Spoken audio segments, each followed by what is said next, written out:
This class is concerned with internal diversification.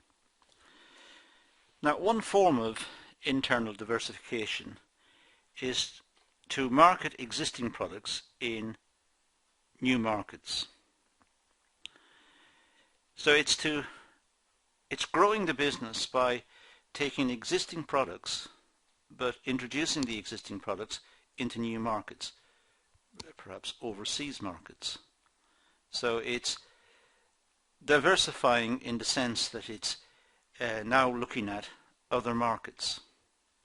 A firm may elect to broaden its geographic base to include new customers, either within its home country or in international markets. So a successful product domestically may be introduced to another country, and in this way the business can be seen to grow, and this is a potential source of corporate growth. A business could also pursue an internal diversification strategy by finding new users for its current product. Now, finally, a firm may attempt to change markets by varying the price of its products to make them appeal to customers of different income levels. So there's a variety of strategies that a business may pursue in order to try to achieve growth. It may try to sell its product in other markets. It may try to attract more customers within the existing market by cutting the price, so it makes the product more appealing to more income levels. It may just try to find new users of the product.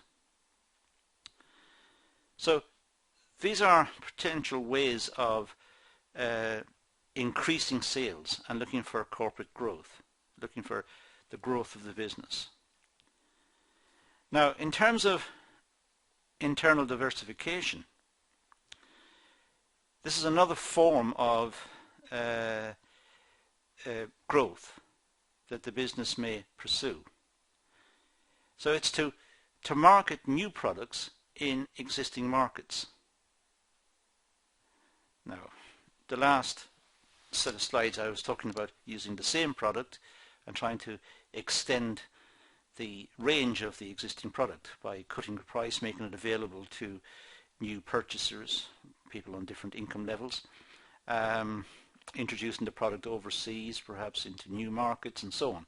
That's using the same product. Now, diversification introduces the idea of a different product, new products, and introducing the new products into existing markets. Generally speaking, this strategy involves using existing channels of distribution to market the new products. So the business knows what the distribution channels are. The distribution channels being through perhaps wholesalers onto retailers, one possibility. So it knows what the channels of distribution are. So if it introduces a new product, then it already knows the channels of distribution. So it has got a slight advantage. It knows the market. It knows how to distribute to the market. So it's introducing a slightly different product. Retailers often change product lines to include new items that appear to have good market potential. Well, retailers like to have new products on their shelves. They like to keep up to date. They like to be seen as having new items. It's more attractive for the customer. The customer wants to see new products. They want to try out new products. It makes life more interesting. So the retailers will be interested in new products. Therefore, the feedback to the manufacturers and the producers are to innovate, to diversify, to try out new products. The producers know how to distribute to the retailers and to the final customer. It knows the channel of distribution. So everything's in place to see new products coming onto the market. Packaged food items have added salt-free and low-calorie options to existing product lines. That's just one example. Packaged food now caters for a wide variety of diets and tastes. It could be gluten-free, or it could be no salt added, no sugar, and so on. So the producers are aiming at different segments in the market, and they have diversified to enable them to meet the requirements of the various segments.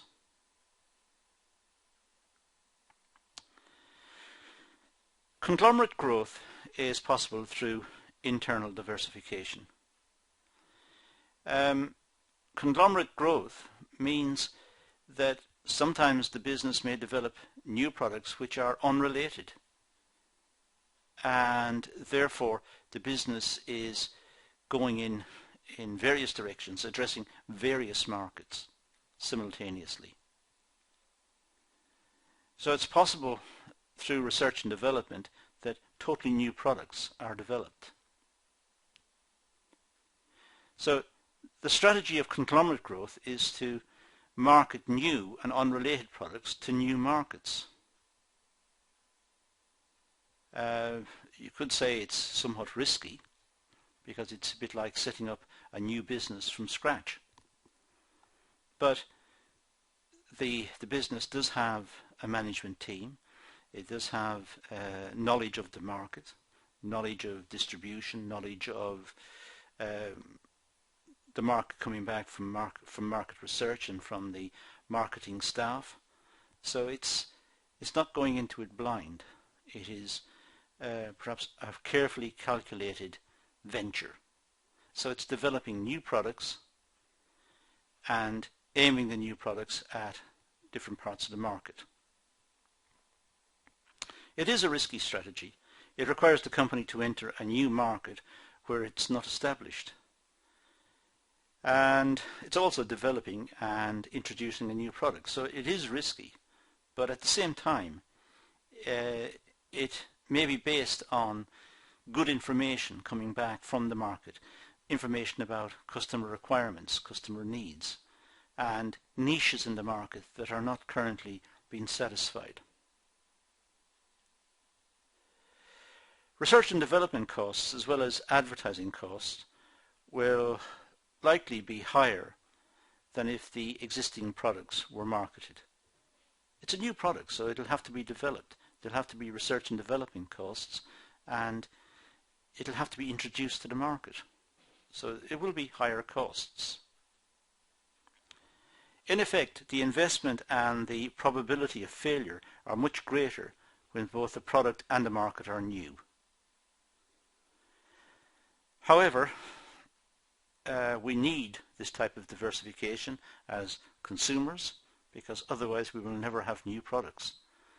And businesses, if they're working on some information about the market, they perceive a niche, they understand the significance of the niche, how big it is, it's not being satisfied currently, they may be willing to take a risky decision and introduce a new product. And in this way, they engage in internal diversification. This is one video in a whole series of short videos on diversification. And it's important that you look at the others as well to have a clear understanding of the terminology. For example, what is conglomerate growth? And be able to contrast conglomerate growth with, let's say, concentric diversification. So please look at the other videos to get a fuller understanding of this topic. But that's all I'm going to do in this session, so thank you for watching.